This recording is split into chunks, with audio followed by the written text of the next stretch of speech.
Welcome to Mindful Conversations. My name is Greg Dwyer. I'm really excited and a little scared. My guest today is John Zaffis. I haven't seen John probably 10, 15 years. He wrote a book, one book that I have, and two other ones. This one is called Shadows of the Dark. He also has with him Father Larry and Debbie Elward. They've been on the show before. If you've been watching, you know the story. Thanks for being on the show tonight. Thanks for having us. So I'm really excited, and I really mean that. This is a wonderful experience. You all have one thing in common, and that is that you all had a relationship with the Warrens. You as family, and you as a connection. Right. John, what was it like growing up in that family, seeing all that activity, and how did that impact you going into this work? Well, again, it really didn't impact me all that much till I was around 16 years old. Had a sighting of my grandfather, and that's when everything changed, because then I started believing that these things occurred, these things ended up happening. For me, it really wasn't that big of a deal. Ed and Lorraine Warren were my aunt and uncle. So I didn't view them like the rest of the world. Right, as celebrities. Now, when you say you had a viewing of your grandfather, is that what you just said? Do you mean like a ghost? Yeah. Oh, I don't know that story. What happened? I was 16 years old. Okay. And at the foot of my bed, he appeared. He was shaking his head back and forth. And, I got pretty shook up about it. Ran downstairs, was telling my mom about it. And she said, did it say or do anything? I said, just shook its head back and forth. And she goes, well, Johnny, that was your grandfather. Okay. He passed away when I was 4. Oh. So, again, listening to what she was saying and everything. And then I went up and told Ed. Now, Ed Warren and my mom were twins. Okay. So, but they were night and day. You say goes to my mother, she'd cry. You say goes to Eddie, go where? So it was an interesting combination on watching it. But then from that point on, it's really when I got interested in a lot and really started poking around, because you'd always hear so many of the stories about, deceased loved ones coming back. Right. But the whole tail end with that was that he appeared to me and everything, and a few days later, my grandmother passed away, and she lived with us. So you always hear about that, how a lot of times people see deceased loved ones come back, and and they have communications with them and everything, and that's what really got me going and started investigating into a lot of this. My mom died in 1978, and it was in October 10th she died, and the funeral was on Friday the 13th, and it was an evening. I'm lying in bed. It was light out, and I wasn't asleep, and all of a sudden I heard this noise, and then I heard a voice, and then I heard another voice, and another voice, and it wasn't my mother's voice. It was a beautiful voice, and the voice said, I'm all right. And I was wide awake. I was not dreaming. I was not hallucinating. What do you say to people that say, people are in shock when they lose a loved one, and they're making this up, it's just a hallucination? Do you buy that? No, I believe very firmly in it. Okay. Again, we deal with a tremendous amount of cases with people that have these experiences. And to me, there's no doubt that when somebody passes away, they come back and they communicate with us. They do. In our dream state, or different quirky little different types of things will happen. And to me, it's just verification, letting you know that, they're still around. There's still that connection that takes place. And to me, that's a very important element. And I think each and every one of us has that. Debbie's a good example there that, she goes back and forth with her mom. Still? Yes. Yeah. Still. And when did she die, Debbie? Yeah. She died in June of 2015. Okay. All right. And we had a case we were doing in March the following year. And we were doing an Echovox. And what is that? What is that? It's a device that they use on the phone. Okay. And it brings in voices. It runs between frequencies on a radio. Okay. And all of a sudden I hear, hi. And it's my mother's voice. You could recognize it? I could recognize it. Even John knew my mother, so he recognized it. Right. And he said, talk to her. Talk to her? Wow. And I said, hi, Mom. And she said, I'm worried about you. You heard that? Yes. And did other people in the room hear it? Oh, yeah, everybody did. In fact, I have it on a tape. Now, Larry, you shook your head. Were you there too? I was there too. Okay. Yeah. It was her mother. Now, you're a priest, so how much does faith, and this is directed to you, Father, or any of us, how much does faith play a role? Like, I know, John, you were raised Roman Catholic. you're a priest, but not necessarily in the order of right Rome per se. How much does faith play a role in all of this? Well, I think faith plays a role in it because just about every belief system has a understanding or a belief in the afterlife. Okay. What we're doing is nothing that other groups, think is strange.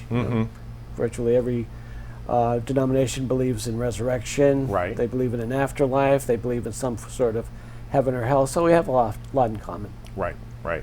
And what about personal faith facing these evil things? Like the name of your book is called Shadows of the Dark. I mean, it's pretty scary, but you do have a crucifix here and a candle. How much does faith help you face these cases?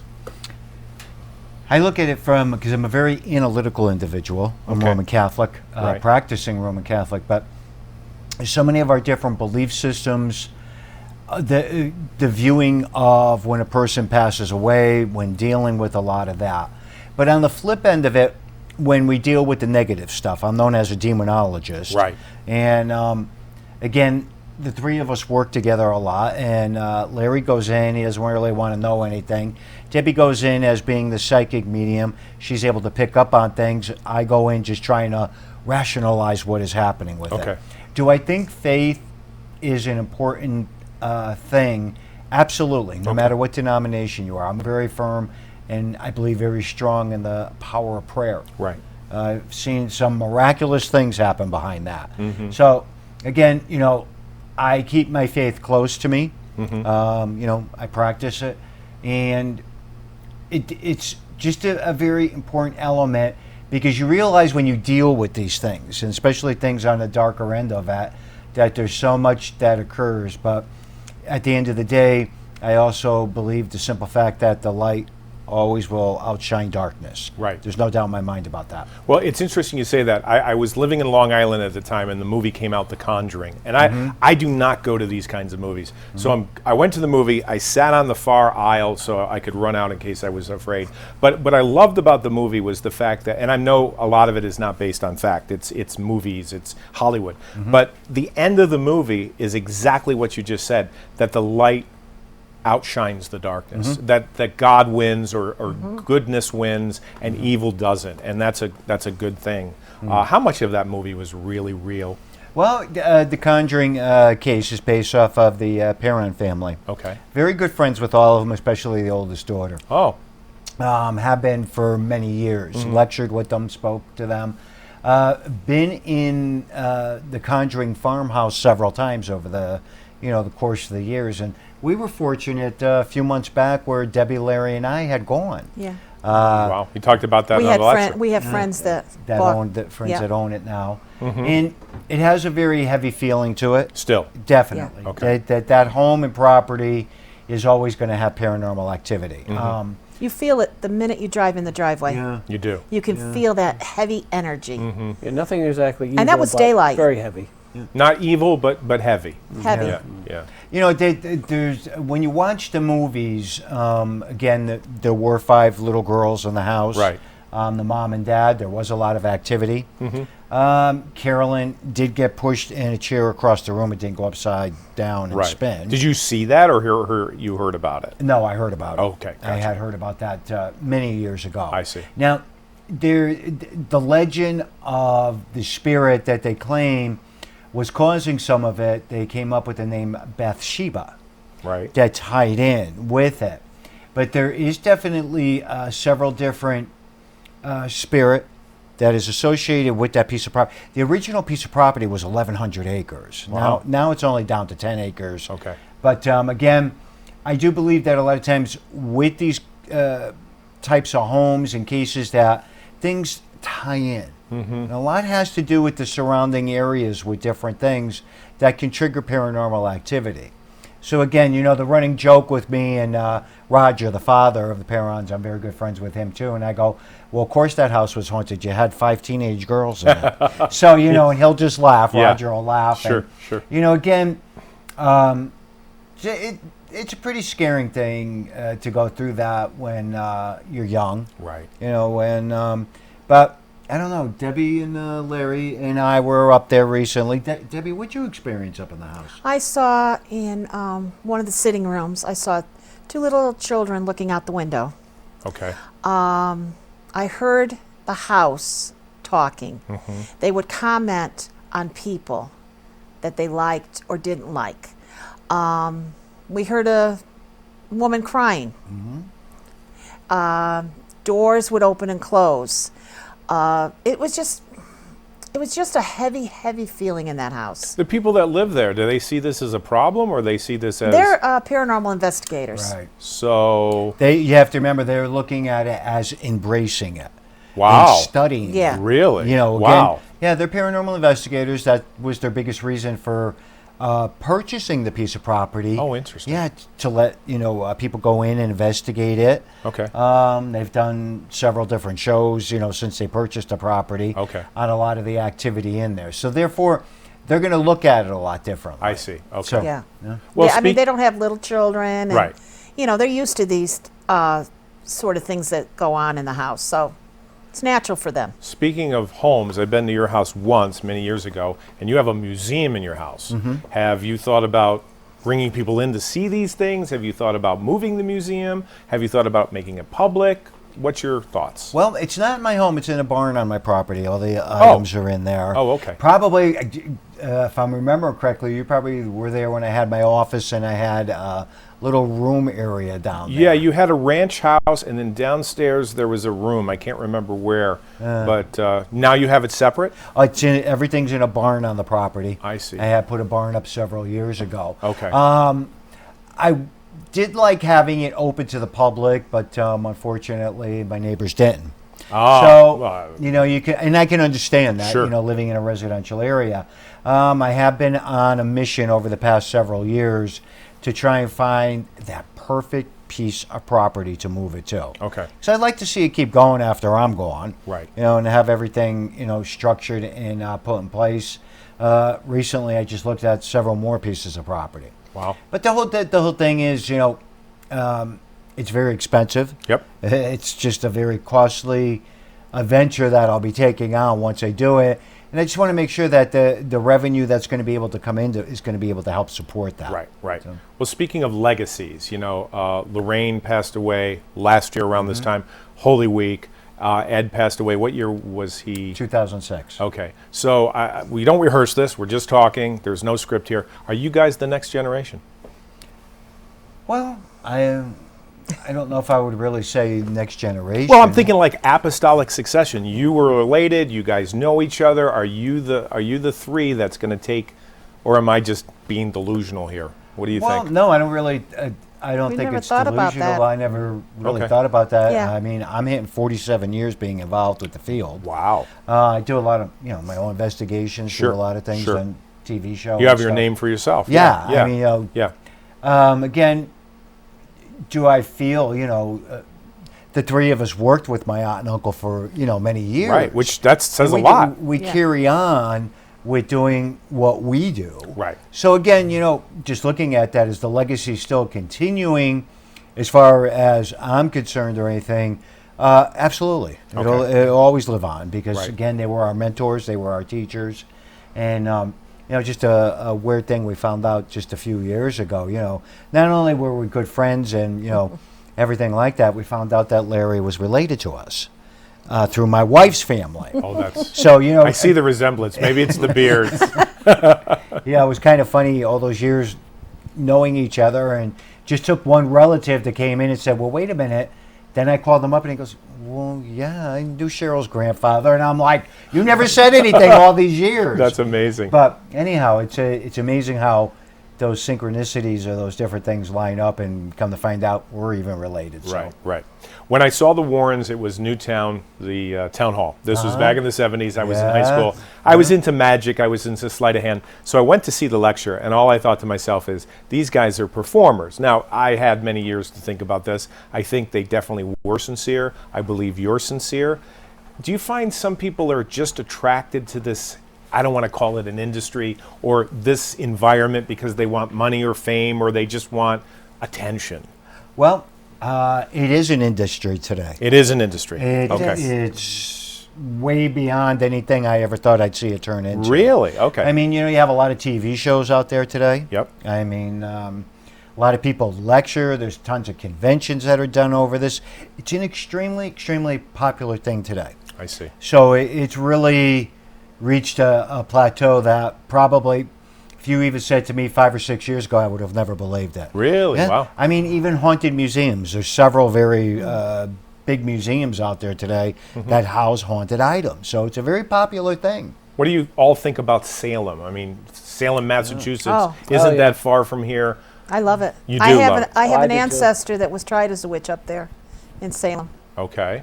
And how'd that go? She was hung, Oh. unfortunately. Well, you know, times have changed because maybe if they didn't, you wouldn't be here right now. Think Probably about not. it. I mean, Right. we do live in an age of tolerance, you know. Do you also find that there's more activity? Do you find that there's more, not only interest in this topic, but there's more demonic spiritual activity since, I don't know, 50s, 60s, 70s? I think it's more on the front line. You do? Yeah, it's Okay. not hidden behind closed doors where you don't talk about it. Yeah, I think everybody it's- talks about it now. Yeah, everybody talks about it. So yes, there is more activity, but it's been brought to the forefront. Okay. So I'm thinking, of all the years that you've been doing this, has there been like one case that has been a turning point in your career, or one case that just was really over the top that you can think of? I have to say this in regards to looking at a lot of this. There's so many monumental cases. Okay. This way I can describe it to you. But I think there was a point in time with all three of us that we were working on 3 very severe cases several years back. And it was just weird because Larry had done the first exorcism on the first case. Then we did the second case. It was very quiet. Right. We did the third case, and it was extremely quiet. And I kept saying And this to was Larry, this was during Lent, by the way. Debbie, did you mention this the last time we were here? We were talking about a case, and John was might saying, this is going too easy. This is... Yes. Okay. Yes. yeah.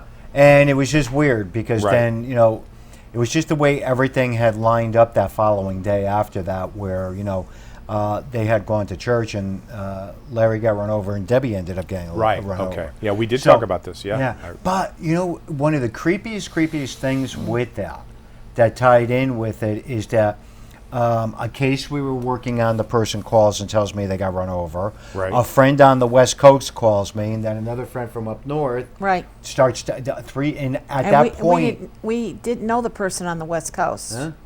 And at that point in time, I didn't even know that what had actually gone down. Finally, her daughter had gotten a hold of me to let me know what was going on. And he just hung up. He goes, I can't talk. I'll talk to you later, and hung up. Right, right.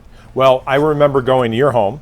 I remember seeing the video. I remember hearing the presentation. I don't know how many presentations you give to people, but I remember talking about this. And then specifically you saying to me, if you ever do get involved, once you cross the line, you never really can go back. And I said, let me think about that. And within 2 days, I was in a car accident.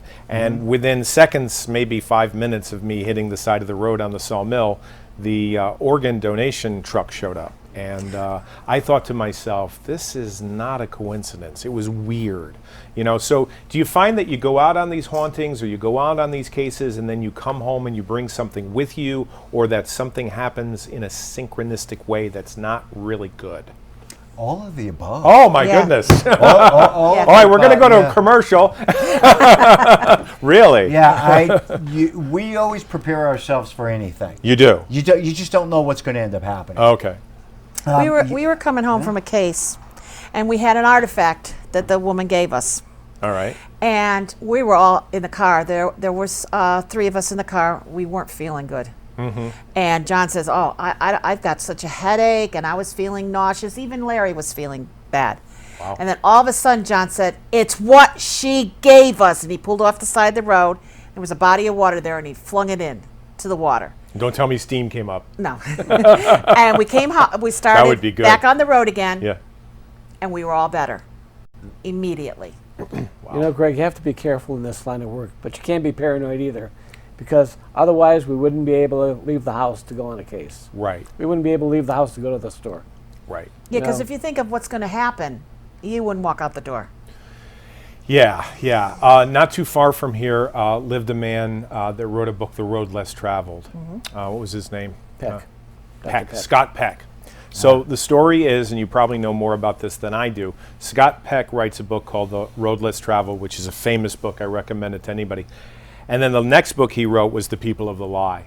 And I think what happened is Malachi Martin found out about this and wrote him a review and wanted to meet him and then asked him to be involved with exorcisms. And then the other book that he wrote was called Glimpses of the Devil. Have you read this book? It's No, I have not. two I read cases. The People of the Lies. Yeah. Yeah, so it's very hard to get, and I don't recommend this book at all. It's not a book you want to read at night, but it's called Glimpses of the Devil, and it's 2 cases of exorcisms. So Scott Peck goes from writing, psychology, then he goes to The People of the Lie, then he goes into a relationship with Malachi Martin, and then finally he writes these 2 cases of 2 exorcisms, and then shortly later he dies here in New Preston. How well did you know Malachi Martin? Did you all have connections with him, or? Well, I'm not. I knew him. You did. Larry didn't I know never him. met Okay. Did you meet him, John? Oh gosh, yeah. Okay. Yeah, he was a little tiny, small gentleman. He was very quirky. He was hysterical. Really? Little Irishman. Oh, Yeah. really? Yeah. You love to Yeah. tell stories? Oh yeah. Oh, yeah. Yes. He was very well gifted. Okay. Okay.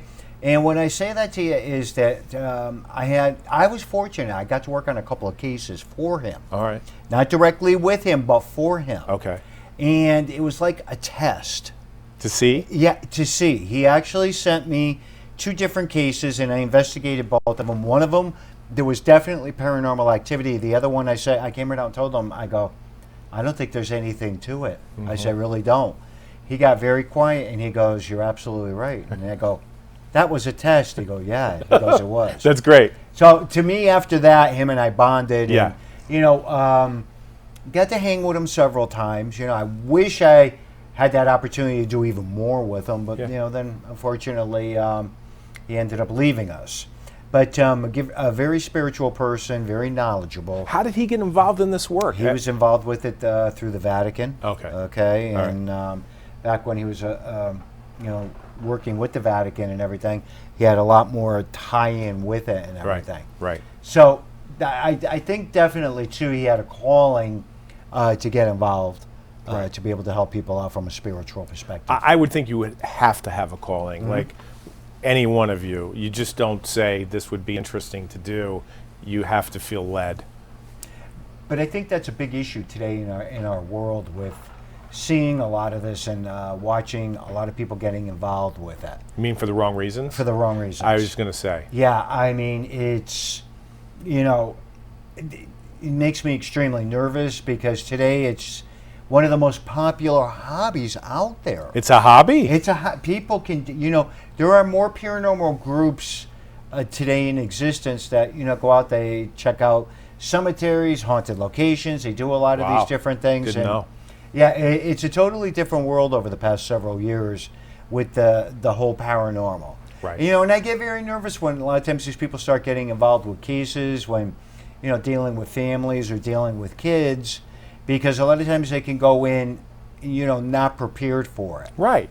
So it's a difficult thing because then you always have the ramifications and the things that occur. It ends up breaking their groups apart. Right. They all start falling apart. All kinds of crazy things happen because, again, a lot of times people get involved with that for the simple fact they want to see something happen. Right. And once they do, it could end up really messing up people very badly. And plus, then they don't have anybody that they know that could actually help the person. Right. They sort of leave the people. It's like a novelty. They Yeah. want to get involved because they either want to make money, which I don't think there's that much money in this unless you're touring the world or you've written books or, I don't know, you're on television. But the average person that's in these groups, it's a hobby. So, people don't make that much money with a hobby.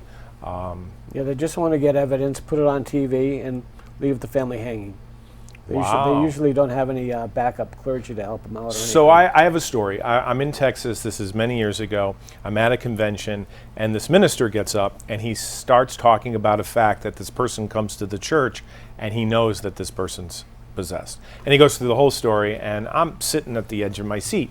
And at the end, he doesn't conclude it. Like, he doesn't have closure with the story. So when it was all over, I went up to him and I said, hey, What happened there? He goes, nothing. He says, I could not do anything about this. And so this guy was a Lutheran minister. He wasn't trained, and he knew enough to walk away from it. How many clergy, because I know you're clergy, and I'm sure you've worked with clergymen.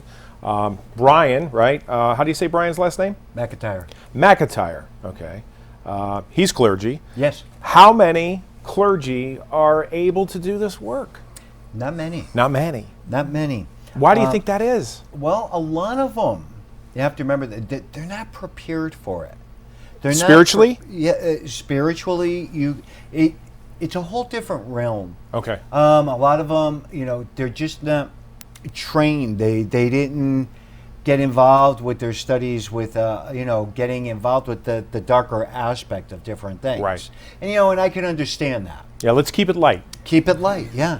We know Roman Catholic priests, they take a basic course in, demonology. They It's do. very basic. Okay. And, to actually get involved with that, there's courses that they offer that go a lot deeper in it. Right. But I don't think, and it doesn't matter to me whether it's a rabbi, a minister, or a priest. Right.